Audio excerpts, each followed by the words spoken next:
Friends, എല്ലാവർക്കും അമ്മൂസ് കിച്ചനൊക്കെ ഒരിക്കൽ കൂടി സ്വാഗതം. ഞാൻ അമ്മു.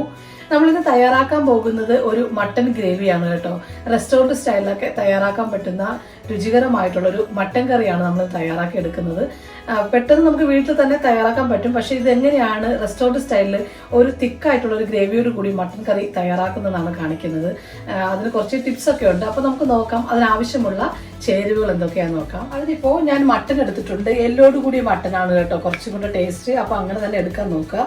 ഇപ്പോൾ ഞാൻ എല്ലോട് കൂടിയ 1 കിലോ മട്ടനാണ് എടുത്തിരിക്കുന്നത്. അപ്പോൾ അത് നന്നായിട്ട് വിനീഗറും അതുപോലെ മഞ്ഞപ്പൊടിയും കൂടി ഇട്ടിട്ട് നന്നായിട്ട് കഴുകിയെടുക്കുക. ഒരു മട്ടനിൽ ഒരു ചെറിയൊരു ഇത് കാണൂല, ഒരു മണം കാണും. അപ്പോൾ അതുകൊണ്ട് വിനീഗർ ഇട്ട് കഴിഞ്ഞാൽ അത് മാറിക്കിട്ട് അതിട്ട് നന്നായിട്ട് ഉലമ്പി നന്നായിട്ട് കഴുകി മാറ്റി വയ്ക്കുക. ഇനി ഇതിൽ ഗ്രേവി ഞാൻ പറഞ്ഞല്ലോ, തിക്കായിട്ടുള്ള ഗ്രേവിയോട് കൂടിയ റെസ്റ്റോറൻറ്റ് സ്റ്റൈലാണ് നമ്മൾ തയ്യാറാക്കുന്നത്. അപ്പോൾ അതിനായിട്ട് വേണ്ടത് സവാളയാണ്. സവാള കുറച്ച് കൂടുതൽ എടുക്കുക. ഞാനിപ്പോൾ 4 സവാളയാണ് എടുത്തിരിക്കുന്നത്. വലിപ്പമുള്ള 4 സവാള ചെറുതായിട്ടാണ് ചോപ്പ് ചെയ്യേണ്ടത്. നമ്മൾ സാധാരണ കറിക്ക് അരിയുന്നത് പോലെയല്ല, ചെറുതായിട്ടൊന്ന് ചോപ്പ് ചെയ്ത് വെക്കുക. പിന്നെ വേണ്ടത് തക്കാളി ഇതുപോലെ തന്നെ മെയിൻ ആയിട്ടുള്ള തക്കാളിയാണ്. എനിക്കറിയാം മട്ടനിൽ ചിലർ തക്കാളി ചേർക്കത്തില്ല, പക്ഷെ നമുക്കിപ്പോൾ തക്കാളിയും സവാളയാണ് ഈ കറിക്ക് ഒരു തിക്നെസ് കൊടുക്കുന്നത്. അപ്പോൾ തക്കാളി കൂടുതൽ വേണം. ഞാനൊരു 3 തക്കാളിയാണ് എടുത്തിട്ടുള്ളത്, നന്നായിട്ട് പഴുത്ത 3 തക്കാളി. പിന്നെ പ്രധാനപ്പെട്ട് വേണ്ടതെന്ന് പറയുന്നത് ഇഞ്ചിയും വെളുത്തുള്ളിയാണ് ഇതിൻ്റെ മെയിനായിട്ട് വേണ്ടത്. ഇഞ്ചി എന്ന് പറയുന്നത് ഒരല്പം, ഒരു 3 കഷ്ണം ഇഞ്ചിയാണ്. ഞാനിപ്പോൾ ഇതുപോലെ 3 കഷ്ണം ഇഞ്ചിയാണെന്നുണ്ടെങ്കിൽ 1 തുടം വെളുത്തുള്ളിയാണ് എടുക്കേണ്ടത്. അത് വെളുത്തുള്ളി ഒരല്പം കൂടുതൽ നിൽക്കണം. പിന്നെ ഒരു 4-5 പച്ചമുളക്, പിന്നെ മുളക് പൊടി വേണം, കാശ്മീരി മുളക് പൊടി, പിന്നെ കുരുമുളക് പൊടി വേണം. പെരിഞ്ചീരകം ഇതിൻ്റെ ഒരു പ്രധാന ഇൻഗ്രീഡിയൻ്റ് ആണ്. അപ്പോൾ എല്ലാം കൂടെ പൊടികളൊന്നും നിരത്തി വെക്കേണ്ട. അപ്പോൾ കറി വയ്ക്കുമ്പോൾ നമുക്ക് നോക്കാം ഇതെങ്ങനെയാണ് പെട്ടെന്ന് രുചികരമായി തയ്യാറാക്കിയെടുക്കുന്നത്. ഈ കുക്കറിലേക്ക് നമുക്ക് മട്ടൻ ഇട്ട് കൊടുക്കാം കേട്ടോ. എല്ലോട് കൂടിയ മട്ടൻ ആകുമ്പോൾ ഈ എല്ലിൽ നിന്ന് നന്നായിട്ട് കൊഴുപ്പെല്ലാം ഇറങ്ങി നന്നായിട്ട് നല്ല ടേസ്റ്റ് ആയിരിക്കും. അപ്പോൾ നമുക്കിതിലേക്ക് ഉപ്പ് ചേർത്ത് കൊടുക്കാം. മഞ്ഞപ്പൊടി ഇട്ട് കഴുകിയതാണ് എങ്കിലും ഞാൻ മഞ്ഞപ്പൊടി ഇടുന്നുണ്ട്. മഞ്ഞപ്പൊടി ഒരു 1/4 ടീസ്പൂൺ മതിയാകും. മഞ്ഞപ്പൊടി ഇട്ട് കൊടുത്തിട്ടുണ്ട്. ഇനി നമുക്കിതിലേക്ക് ഉപ്പ് ചേർത്ത് കൊടുക്കാം. ആവശ്യത്തിന് ഒരല്പം ഉപ്പ്. കുരുമുളകിൻ്റെ പൊടിയാണ്. കുരുമുളക് പൊടിയും പിന്നെ കറിവേപ്പിലയും കൂടി ഇട്ടിട്ട് ഇത് നന്നായിട്ട് നമുക്കൊരു 3-4 വിസിൽ വരെ, ഒരു 1/4 വേവ് മതിയാകും, ഒരുപാട് വേവിക്കരുത്.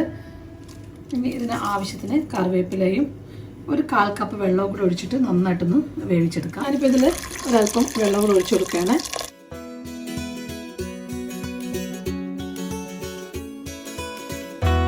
ഞാനിപ്പോൾ ഒരു 1/4 കപ്പ് വെള്ളമാണ് ചേർത്തിരിക്കുന്നത്. ഇനി ഇതെല്ലാം കൂടി നന്നായിട്ടൊന്ന് മിക്സ് ചെയ്ത് കൊടുക്കാം. ഈ കുരുമുളകും ഉപ്പും ഒക്കെ നമ്മുടെ മട്ടനിൽ നന്നായിട്ടൊന്ന് പിടിക്കണം. ഇനി നമുക്കിതൊന്ന് അടച്ച് വെച്ചിട്ട് ഒരു 3-4 വിസിൽ, അതായത് ഒരു 1/4 വേവ് മതിയാകും, അതുവരെ ഒന്ന് നന്നായിട്ടൊന്ന് വിസിലാക്കി എടുക്കാം കേട്ടോ. ഒരു പാൻ അടുപ്പത്ത് വെച്ചിട്ട് ഇനി ഒന്ന് ചൂടാകുമ്പോൾ നമുക്കിതിലേക്ക് ഓയിൽ ഒഴിച്ചു കൊടുക്കാം. ഇപ്പോൾ ഞാൻ വെളിച്ചെണ്ണയിലാണ് ഇത് തയ്യാറാക്കുന്നത്. ആദ്യം 1 സ്പൂണ് സാധാരണ ഓയിൽ അല്ലെങ്കിൽ റീഫൈൻഡ് ഓയിലിൻ്റെ കൂടെ 2 സ്പൂണ് വെളിച്ചെണ്ണയാണ് ചേർക്കുന്നത്. ഇവിടെ തണുപ്പായതുകൊണ്ട് വെളിച്ചെണ്ണയെല്ലാം ഇങ്ങനെ കട്ടിയായിട്ടിരിക്കുകയാണ്. ഇനി ഓയിൽ നന്നായിട്ടൊന്ന് ചൂടാകുമ്പോൾ ഇഞ്ചിയും വെളുത്തുള്ളിയും പേസ്റ്റ് ഇട്ട് കൊടുക്കാം. ഞാൻ പറഞ്ഞായിരുന്നു വെളുത്തുള്ളി കുറച്ച് കൂടുതൽ ഇടണമെന്ന്. മട്ടനൊക്കെ ആകുമ്പോൾ വെളുത്തുള്ളി കുറച്ച് കൂടുതൽ ഇടണം. 1 തുടം വെളുത്തുള്ളിയാണ് ഞാൻ ചതച്ചെടുത്തിരിക്കുന്നത്. അതുപോലെ ഇഞ്ചിയാണെങ്കിൽ അതുപോലെ ഒരു 3 കഷ്ണം ഇഞ്ചി. അപ്പോൾ ഇതിൻ്റെ ഒരു പച്ചക്കുത്ത് മണം മാറണം, അതുകൊണ്ടാണ് ഇത് ആദ്യം ഇടുന്നത്. ഇനി നന്നായിട്ടൊന്ന് നമുക്കൊന്ന് വഴറ്റി കൊടുക്കാം. ഇനി ഇതിൻ്റെ ഒരു നല്ലൊരു പച്ചക്കുത്ത് മണം മാറണം കേട്ടോ, അല്ലെങ്കിൽ ഇഞ്ചിയും വെളുത്തുള്ളിയുടെ ഒരു കുത്തിൽ മണം നിൽക്കും. നമുക്ക് ഇതിലേക്ക് പച്ചമുളക് ചേർത്ത് കൊടുക്കാം. ഞാനിപ്പോൾ ഒരു 4 പച്ചമുളക് ചേർത്തിരിക്കുന്നത്. നിങ്ങളുടെ എരിവ് അനുസരിച്ചിട്ട് ചേർക്കാം കേട്ടോ. പച്ചമുളകൊക്കെ ഒരുപാട് എരിവ് വേണമെന്നുണ്ടെങ്കിൽ, കാരണം മുളക് പൊടിയൊക്കെ നമ്മൾ ചേർക്കുന്നുണ്ടല്ലോ, ഒത്തിരി കൂട്ടി ചേർക്കേണ്ട. ഒരു 4-5 പച്ചമുളക് അതുപോലെ ചേർത്തിട്ട് ഒന്ന് വഴറ്റിയെടുക്കാം. കൊത്തി അരിഞ്ഞ് വെച്ചിരിക്കുന്ന സവാള ചേർത്ത് കൊടുക്കാം. ഇപ്പോൾ ഒരു 4 സവാളയാണ് എടുത്തിരിക്കുന്നത്.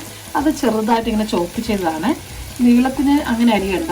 ഇത് നമുക്കിപ്പോൾ തിക്ക് ഗ്രേവിയിലാണ് നമ്മൾ ചെയ്യുന്നത്. അപ്പോൾ അതുകൊണ്ടാണ് ഇതുപോലെ ചെറുതായിട്ട് അരിഞ്ഞ സവാള എടുക്കുന്നത്. ഇനി ഇതെല്ലാം കൂടി ഇട്ടിട്ട് നന്നായിട്ട് ഒന്ന് വഴറ്റിയെടുക്കാം.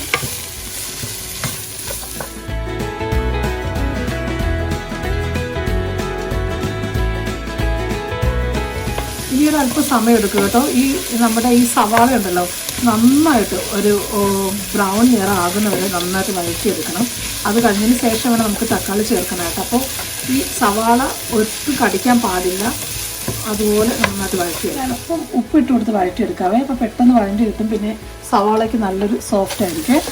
ഒരല്പം ഉപ്പും കൂടെ ഇട്ടിട്ട് നന്നായിട്ടൊന്ന് വഴറ്റിയെടുക്കാം. ഇടയ്ക്കിടയ്ക്കൊന്ന് ഇളക്കി കൊടുത്താൽ മതി കേട്ടോ.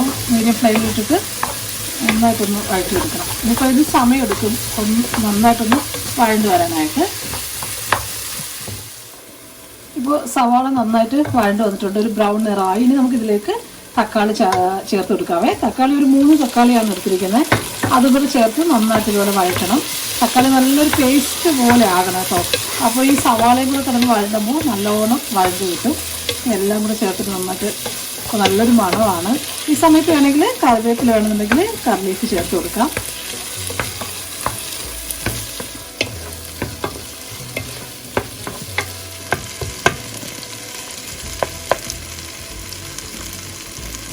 ഇപ്പോൾ തക്കാളി നന്നായിട്ട് വഴണ്ടിട്ടുണ്ട്.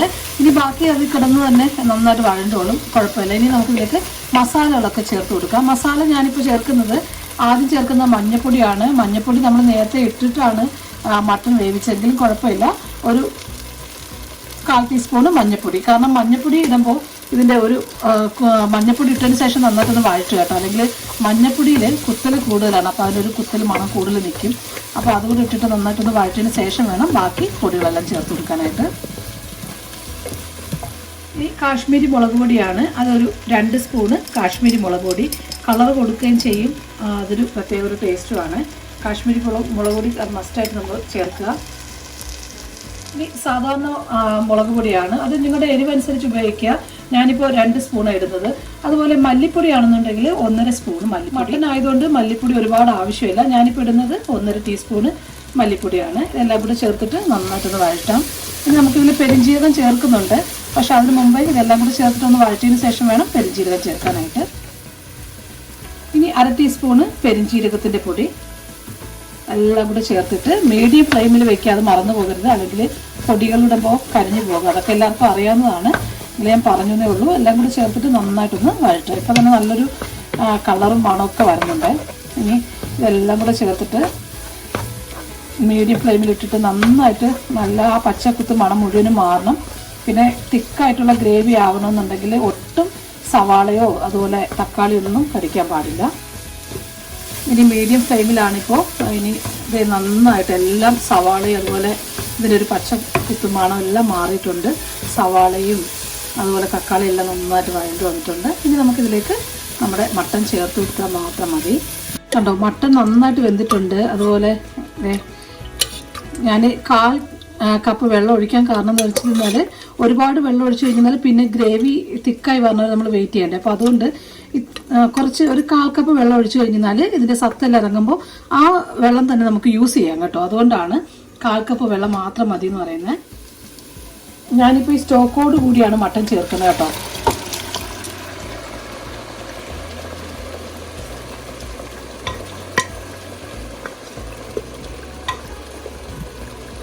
എല്ലാം കൂടെ ചേർത്തിട്ട് മിക്സ് ചെയ്യാം.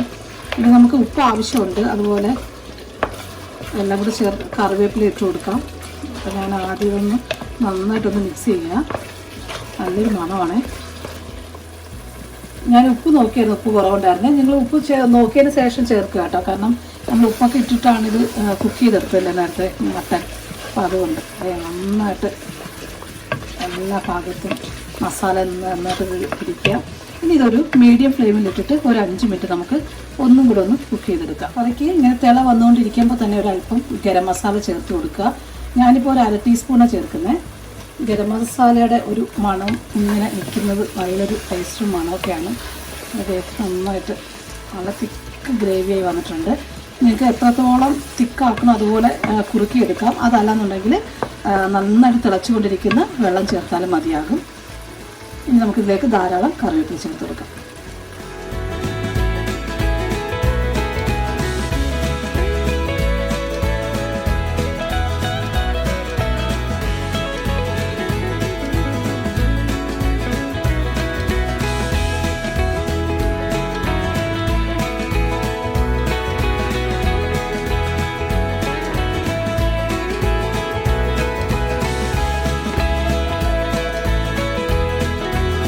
കണ്ടുവല്ലോ എത്ര പെട്ടെന്നാണ് നമ്മൾ രുചികരമായൊരു മട്ടൻ ഗ്രേവി തയ്യാറാക്കിയെന്ന്. നിങ്ങൾ കുറച്ചുകൂടെ ശ്രദ്ധിക്കുക. തിക്കായിട്ട് കിട്ടാൻ വേണ്ടിയിട്ട് നമ്മൾ സവാളയും തക്കാളിയും എല്ലാം നന്നായിട്ടൊന്ന് വഴറ്റിയെടുക്കുക. പൊടികളെല്ലാം മസാലകളെല്ലാം ഞാൻ യൂസ് ചെയ്ത പോലെ നിന്ന് യൂസ് ചെയ്ത് നോക്കുക. തീർച്ചയായിട്ടും നിങ്ങൾക്ക് ഇഷ്ടമാകും. അപ്പോൾ നിങ്ങൾക്ക് ഇഷ്ടമായെങ്കിൽ തീർച്ചയായിട്ടും എൻ്റെ ചാനൽ സബ്സ്ക്രൈബ് ചെയ്യുക, ലൈക്കും ഷെയറും ചെയ്യുക, മറക്കാതെ ബെല്ലൈക്കൺ അമർത്തുക. അങ്ങനെയാണെങ്കിലാണ് ഞാനിടുന്ന പിന്നെ റെസിപ്പീസൊക്കെ നോട്ടിഫിക്കേഷനായിട്ട് കിട്ടുകയുള്ളൂ. അപ്പോൾ അടുത്ത മനോഹരമായ മറ്റൊരു വീഡിയോയുമായി കാണുന്ന എല്ലാവർക്കും താങ്ക് യു സോ മച്ച്.